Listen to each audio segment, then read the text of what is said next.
नाशिकच्या पालकमंत्री पदासाठी भाजप आग्रही असल्याची माहिती सूत्रांनी दिली आहे। भाजपचे प्रदेशाध्यक्ष चंद्रशेखर बावनकुळे आणि गिरीश महाजन यांच्यामध्ये चर्चा झाली आहे आणि यात पालकमंत्री पद भाजपकडेच ठेवावं अशी चर्चा झाल्याचंही कळतंय। विशेष म्हणजे गिरीश महाजन यांनाच पुन्हा नाशिकचं पालकमंत्री करण्यावर भाजपचं नेतृत्व हे ठाम असल्याची माहिती देखील सूत्रांकडून मिळतेय।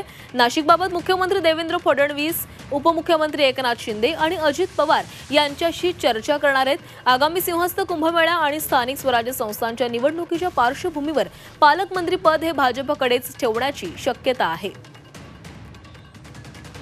दरम्यान बावनकुळेंच्या भेटीत पालकमंत्री पदाची चर्चा झाली नसल्याची प्रतिक्रिया महाजन यांनी दिली आहे। बावनकुळे साहेबांची माझी भेट मंत्रालयात झाली, आम्ही इथे बसलो, पण इथे कुठे पालकमंत्रीचा विषय नाही। संघटनात्मक आमचे सगळे पदाधिकारी महामंत्री बसलेले आहेत, म्हणून मलाही बोलवलेलं होतं उत्तर महाराष्ट्र संदर्भावर चर्चा करायला।